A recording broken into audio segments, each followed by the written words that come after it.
31 cosas escalofriantes del rescate a los 33 mineros de Chile en el 2010. Entre el 5 de agosto y el 13 de octubre de 2010, Chile vivió los momentos más dramáticos de su historia reciente. 33 mineros quedaron atrapados a casi 700 metros de profundidad, como consecuencia de 2 derrumbes en la mina San José, cerca de la ciudad de Copiapó, en la región de Atacama. Los intentos preliminares para la salida de los mineros fracasaron y el gobierno anunció que no había esperanzas, pero la presión de las familias y de la opinión pública forzó a que se intentara una operación de rescate sin antecedentes en la historia de la minería.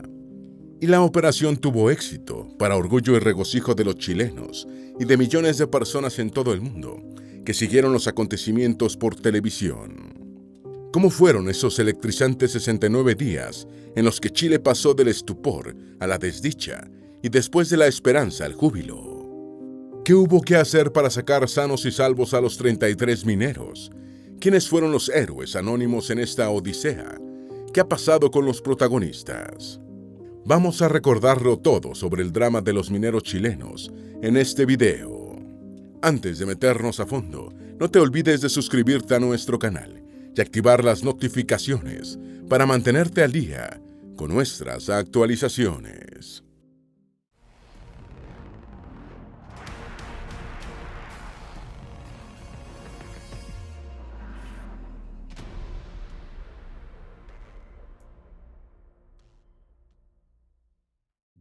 Número 1. Las 7 palabras más conmovedoras en la historia de Chile. El domingo 22 de agosto a las 7:15 horas, como se dice en el argot de las perforaciones, la segunda sonda logró romper fondo a una profundidad de 688 metros, llegando al refugio donde se encontraban los 33 mineros atrapados. Habían transcurrido 17 días desde el accidente.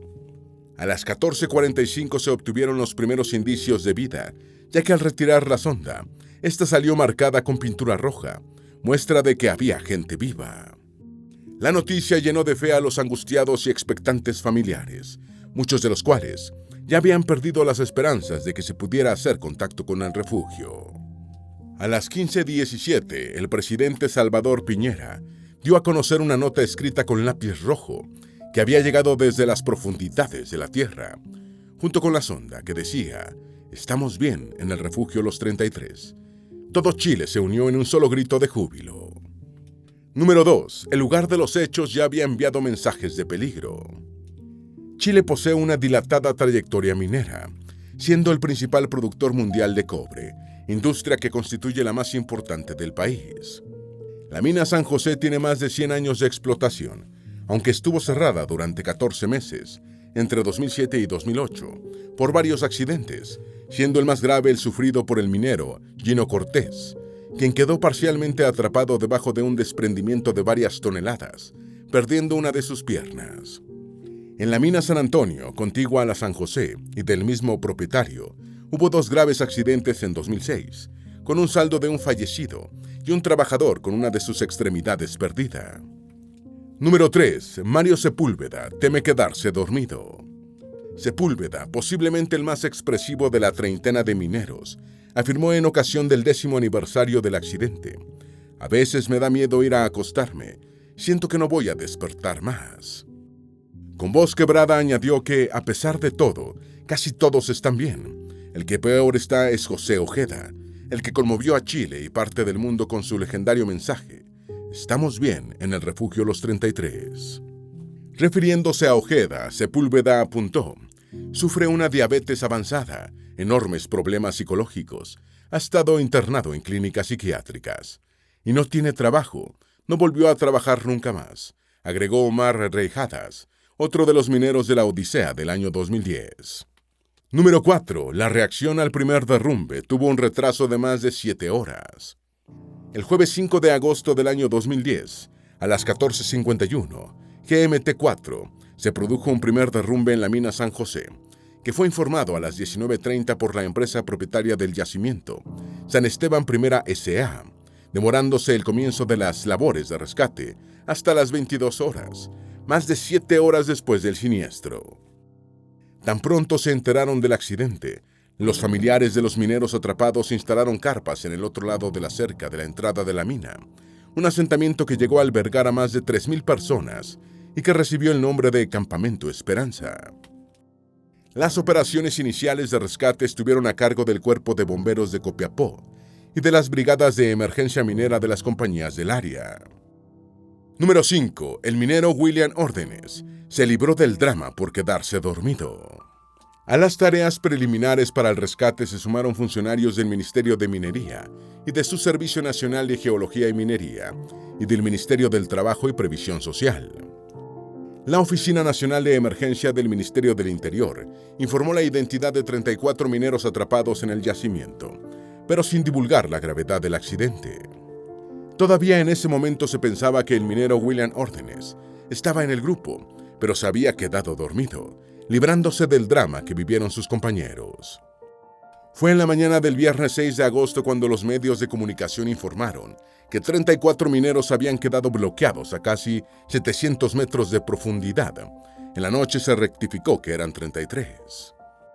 Número 6. El segundo derrumbe bloqueó la ruta de escape. Durante las primeras 48 horas, los mineros atrapados en el refugio intentaron salir ascendiendo por la chimenea de ventilación, pero no fue posible porque la salida de emergencia no había sido terminada.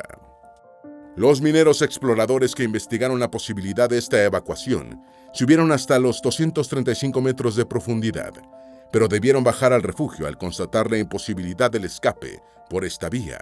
Entonces se produjo el segundo derrumbe. Entretanto, el presidente de Chile, Sebastián Piñera, suspendió su viaje a Colombia, a donde tenía previsto asistir a la toma de posesión de Juan Manuel Santos. El ministro de Minería, Lawrence Goldborn, estaba en Ecuador y retornó apresuradamente a Chile, y en la mañana del sábado 7 de agosto informó desde la mina que un segundo derrumbe había bloqueado la chimenea por la que se pensaba hacer el rescate. Número 7. El segundo derrumbe hizo perder las esperanzas. Ante la falta de un tramo de escalera y la chimenea bloqueada por el segundo derrumbe, quedó abortada la posibilidad de una evacuación por esa vía, y el gobierno informó que no había esperanzas y que las labores de rescate quedaban canceladas. Los familiares, entre perplejos e indignados por la tragedia, se negaban a admitir que sus seres queridos permanecerían en una tumba a 700 metros bajo tierra, y sus protestas hicieron que el gobierno considerara otra posibilidad de rescate. El ingeniero civil en minas, Andrés Ougarret, se puso inmediatamente a trabajar en un proyecto de perforar un pozo desde la superficie hasta el refugio para realizar el rescate. Número 8. La fe cristiana de los chilenos se puso de manifiesto.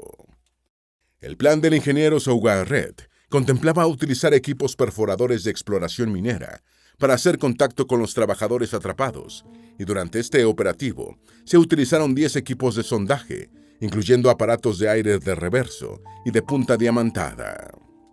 La perforación empezó el 9 de agosto y tras varios días de trabajo, se alcanzaron los 510 metros de profundidad, encontrándose un taller abandonado que despertó falsas expectativas y controversias. El 10 de agosto fueron trasladadas al Campamento Esperanza imágenes de San Lorenzo, patrono de los mineros, y de la Virgen de la Candelaria, y Monseñor Gaspar Quintana, obispo de Copiapó, ofició una misa. El 19 de agosto la primera sonda hincada en el cerro todavía no había dado con el refugio, por lo que se recurrió a un equipo de mayor precisión que estableció la ubicación. Número 9. Un momento estelar en la historia de Chile. La noticia de que los 33 mineros estaban vivos y resistiendo llenó de júbilo a todos los chilenos, desatándose una verdadera fiesta nacional, con la gente volcada en las calles ondeando la bandera y expresando su emoción. La Plaza Italia de Santiago, el lugar donde se celebran los triunfos deportivos, y otros puntos estratégicos de las ciudades, fueron los principales lugares de encuentro. Los presentes en la mina cantaron el himno nacional.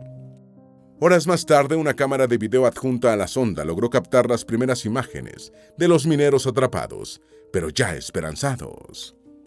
Al día siguiente, 23 de agosto, a través de un dispositivo con un tubo PVC de alta resistencia, introducido en el orificio de perforación, los mineros recibieron agua, bebidas energéticas y medicamentos. Número 10. Solo la mitad de los mineros dijeron que estaban estresados. El 23 de agosto los mineros recibieron un cuestionario para que informaran sobre su estado de salud, resultando que cerca de la mitad tenía problemas de estrés. Hay que admirar los nervios de hierro de la otra mitad, que no se sentían estresados a 700 metros bajo tierra, o que al menos no lo manifestaron, quizá para no preocupar a sus familiares. Ese mismo día Alejandro Bon, uno de los propietarios de la mina, dio unas nefastas declaraciones radiales, diciendo que la compañía no podría asumir los salarios caídos y los costos de seguros por el accidente, generando una ola de repudio en todo el país. Número 11. Los mineros grabaron un video a 700 metros bajo tierra. El 24 de agosto llegaron a la mina 4 miembros del Grupo de Tarea Naval 33 de la Armada chilena, encabezados por el capitán de navío Renato Navarro, integrándose al grupo de rescate. El protocolo de rescate submarinos fue utilizado en la evacuación de los mineros. El 26 de agosto se recibió en la superficie un video grabado por los mineros, en el que informaron sobre su estado y saludaron a sus familiares. Todo el país se emocionó al ver el video por televisión. Los mineros se mostraron en aparente buen ánimo y nuevamente las imágenes de los chilenos, entonando el himno nacional, aparecieron en las pantallas de todo el planeta. Número 12. La perforación del pozo de rescate fue llamada Operación San Lorenzo. Una cosa era perforar un angosto orificio por el que enviar líquidos, medicinas y una pequeña cámara, y otra hacer un pozo por el que cupiera un hombre en proceso de rescate. La labor de perforar el pozo y hacer el rescate recibió el nombre de Operación San Lorenzo, en honor al romano martirizado en una parrilla en el año 258 y patrono de los mineros. La primera acción del equipo de perforación fue completar los estudios topográficos para decidir el mejor punto de trabajo. Después de estudiar minuciosamente varios planes que suponían utilizar distintos equipos, el grupo de perforación dirigido por el ingeniero Sougaret comenzó a perforar. Entretanto, a los mineros les llegó ropa especial, lentes filtrasol adecuados para evitar daños oculares por la repentina iluminación, vendajes, arneses y otros artículos necesarios para el ascenso. Número 13. La perforadora llegó a 620 metros de profundidad, cerca del refugio, el 9 de octubre. El 7 de octubre, el ministro Goldborn anunció que posiblemente el primer contacto con los mineros se realizaría el sábado 9 de octubre, debido a que la perforadora T-130 había rebasado el día anterior el medio kilómetro de profundidad en la apertura del túnel de 70 centímetros de diámetro. Finalmente, el 9 de octubre a las 8:05, la perforadora llegó al taller de la mina, a 620 metros de profundidad, cerca del refugio. Los familiares reaccionaron con gran emoción y corrieron hacia el lugar en el que se encontraban las 33 banderas nacionales, una por cada minero bloqueado, donde estuvieron felicitándose mutuamente y hablando con los medios de comunicación. Número 14. El rescate.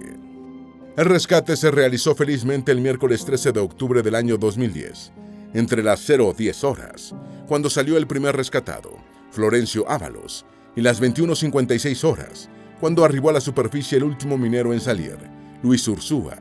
La hora oficial de rescate quedaba establecida en el momento en el que la cápsula de rescate se posaba en la superficie.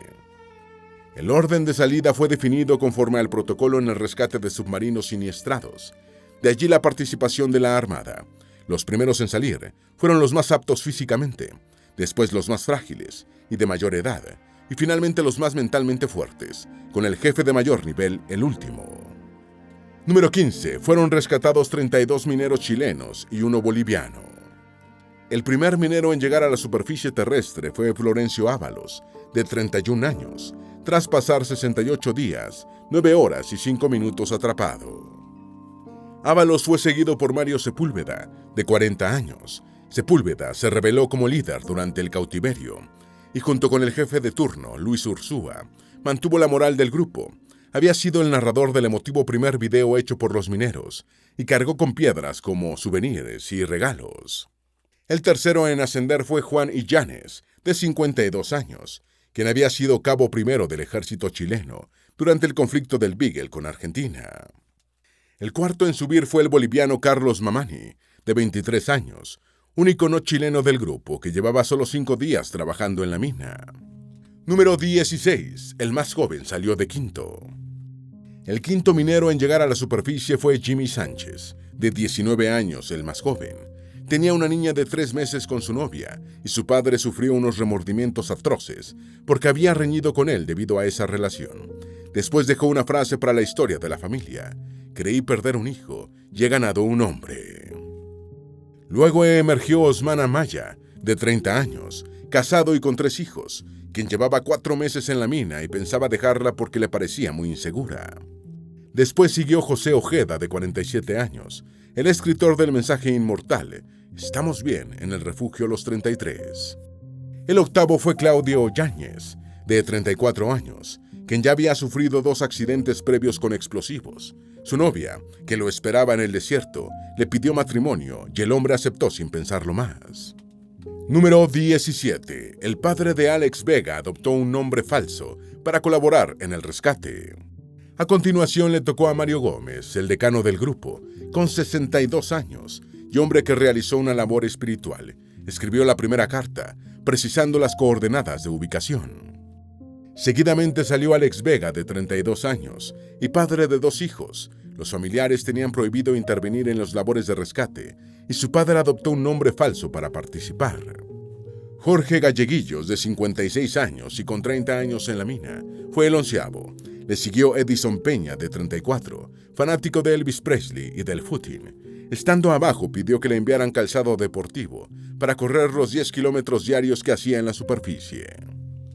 Número 18. Para Omar Reigadas, fue la tercera vez en quedar atrapado en una mina. El número 13 en salir fue Carlos Barrios, de 27 años, quien ya tenía un hijo de 5 años y cuya pareja se enteró de que estaba embarazada una semana después del derrumbe.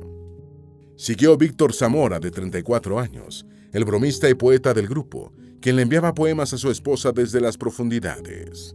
Víctor Segovia, de 48 años, escribió un diario en el que narró la permanencia en la mina, y Daniel Herrera, de 27, y fanático del club de fútbol chileno Audax Italiano, recibió una camiseta autografiada por todos los jugadores. De número 17 apareció Omar Reigadas, de 56 años, todo un veterano de encierros en minas porque, ya antes, había quedado atrapado en 2 ocasiones. Número 19. Pablo Rojas le prometió matrimonio por la iglesia a su mujer, de una vez por todas. De 18º emergió Esteban Rojas, de 45 años, quien pensaba retirarse en septiembre de 2010.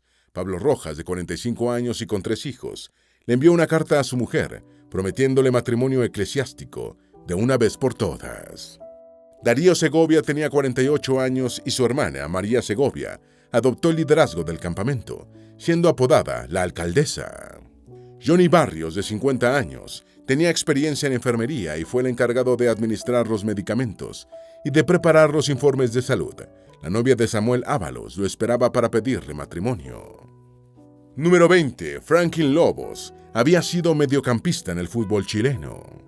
Carlos Bugueño, de 26 años, había sido vigilante de seguridad, pero se hizo minero para mejorar su ingreso y poder comprar casa y coche.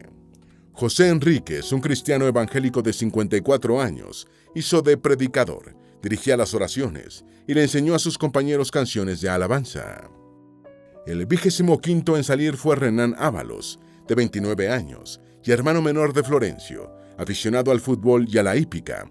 Claudio Acuña, de 35, le pidió matrimonio a su novia desde las profundidades.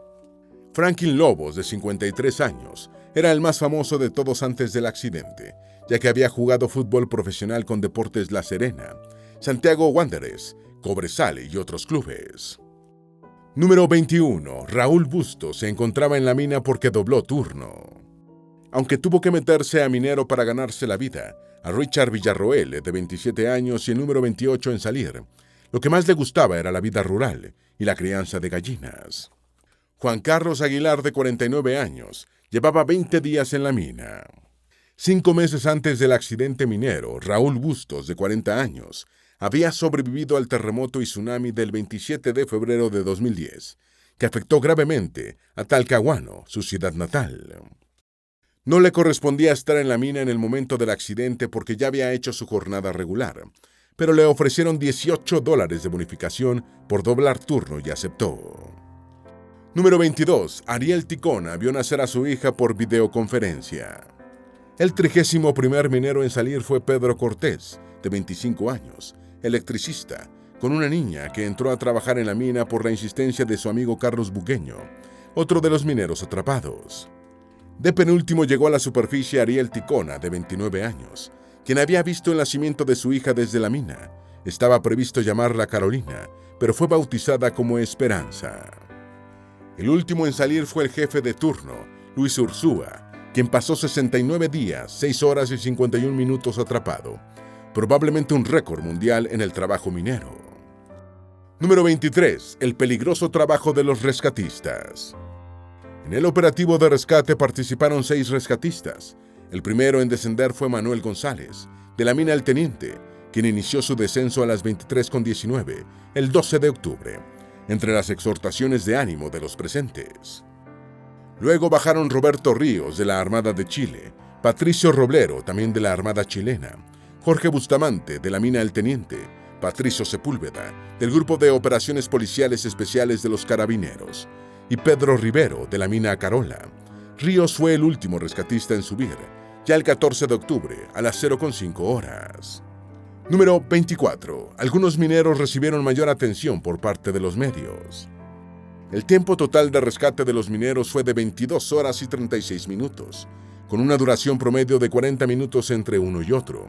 La operación completa duró 25 horas y 12 minutos, desde el momento en el que bajó el primer rescatista hasta que subió el último. Los mineros que gozaron de una mayor atención por parte de los medios internacionales fueron Florencio Ábalos, el primero en salir, Luis Ursúa, el último rescatado, el histrónico Mario Sepúlveda, el boliviano Carlos Mamani y Mario Gómez, el de mayor edad. Número 25. La cápsula Fénix. El rescate de los mineros y de los rescatistas se realizó en una cápsula bautizada con el nombre de Fénix, en referencia al ave mitológica que renació de sus cenizas. Fue diseñada por el ingeniero mecánico y extrabajador de Codelco, Alejandro Poblete, y construida en los astilleros y maestranzas de la Armada. Fueron construidas 3 cápsulas, aunque solo la Fénix 2 se utilizó en el rescate, manteniéndose la 1 y la 3 en reserva. En el diseño y la fabricación colaboró la Administración Nacional de Aeronáutica y el Espacio, NASA, de Estados Unidos. Número 26. La tecnología de la cápsula. Fénix fue un diseño mejorado de la bomba Dalbocz, un tubo metálico con una cápsula con la que se logró rescatar a unos mineros atrapados en la mina alemana Dalbocz, Gelsenkirchen, en 1955. El diseño chileno incluyó 8 ruedas en la parte superior e inferior de la cápsula para facilitar su desplazamiento dentro de un ducto. Fénix, de 54 centímetros de diámetro, fue dotada de suministro de oxígeno, arnés para el ocupante y un micrófono con parlantes para mantener en comunicación al ocupante con los rescatistas situados en la superficie. Número 27. La Fénix se hizo casi tan famosa como los mineros. Después del exitoso rescate, todos los chilenos querían echarle un vistazo de cerca a la cápsula, con los colores de la bandera nacional de la que no habían apartado sus ojos durante 24 horas por televisión. Incluso surgió una disputa por la propiedad de la Fénix entre el gobierno central, la Armada y el municipio de Copiapó. El gobierno anunció una gira de exhibición de la cápsula por toda la República, que comenzó en la Plaza de la Constitución de Santiago de Chile. En 2010, la Fénix 1 fue exhibida en la Exposición Universal de Shanghái, y en 2011, la Fénix 2 salió por primera vez del país para mostrarla en la Exposición Tecnópolis, en Villa Martelli, Argentina. Actualmente la Fénix 2 se conserva en el Museo Regional de Atacama, en Copiapó. Número 28. ¿Qué pasó con ellos después? En 2020, en el 10º aniversario del rescate, Luis Ursúa, jefe de turno y el último en salir, declaró: "Cuando salimos nos ofrecieron grandes proyectos, pero esas cosas se hacen con abogados. Uno solo no puede hacer nada, no tiene las facultades. Y eso nos llevó a ser engañados, a quedar con las manos vacías. A 10 años seguimos tratando de recuperar nuestra dignidad, nuestros derechos". Jorge Galleguillos, uno de los 32 mineros de nacionalidad chilena rescatados, dijo en esa ocasión: "Despierto, duermo poco, a veces me veo en la mina, tirado en el lugar donde estaba. Eso te pone mal". Sus compañeros Mario Sepúlveda y Omar Reigadas, confiesan que les sucede algo similar. Número 29. Los que no trabajan deben sobrevivir con una pensión de $527. Muchos de los mineros están ahora sin trabajo, viviendo al límite con la pensión que el Estado les asignó, equivalente a unos $527, un 25% más que el salario mínimo. Regadas, quien en 2020 trabajaba como conductor, llevando vehículos de una ciudad a otra, dijo sobre las dificultades para encontrar empleo. Los dueños o los gerentes de las empresas piensan que nosotros vamos a ser una molestia, una pulga en la oreja por el tema de la seguridad, porque si no se cumplen las medidas, tenemos llegada con los medios de comunicación, con las autoridades, entonces eso nos juega en contra. Número 30. De mineros anónimos a héroes. Regadas, el número 17 en salir del cautiverio terrestre, recordó con emoción el momento en que llegó a la superficie. Lo más bonito fue salir y abrazar a mi hijo, ver la luz del sol y sentir esa brisa de airecito fresco en la cara, lo más hermoso. A Sepúlveda le asombró el interés que habían generado en los medios de comunicación y en la opinión pública los 68 días que estuvieron a casi 700 metros bajo tierra. Sobre esto dijo: lo que más me sorprendió fue ver a tantos periodistas. No pensé que era tan grande todo. La multitud de medios agolpados alrededor de la mina San José fueron construyendo un relato que acabó convirtiendo a los mineros en héroes y cambiándoles por completo la vida. Número 31. Una fama súbita. Apenas los cascos de seguridad eran visibles en la superficie, las cabezas y rostros de los mineros quedaban bañados y encandilados por cientos de focos, preludio de una fama súbita. Fueron experiencias impagables. Nosotros, con nuestro sueldo, nuestro trabajo, habríamos llegado con suerte a Santiago, salir a Estados Unidos, España, Inglaterra, Canadá, Israel, Grecia. Yo anduve aparte por Costa Rica, Guatemala, Alemania, Chipre, Turquía, por montones de partes, haciendo charlas, recordó Regadas. Ya agradeció el trato que recibieron en todas partes, cuando tuvieron el mundo a sus pies. Era un regalo de Dios que nos llevaran al extranjero. Son cosas inalcanzables para uno. Estar con gente que uno solo veía en la televisión. Inolvidable, rememoró Galleguillos, el número 11 en salir.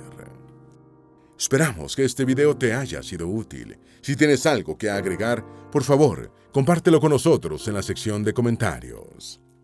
Dale me gusta a este video y envíale el enlace a tus familiares y a tus mejores amigos, para que también sepan más sobre las 31 cosas escalofriantes del rescate a los 33 mineros de Chile en el 2010.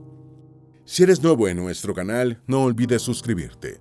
No se te olvide seguirnos en todas nuestras redes sociales, que van a estar aquí abajo en la descripción.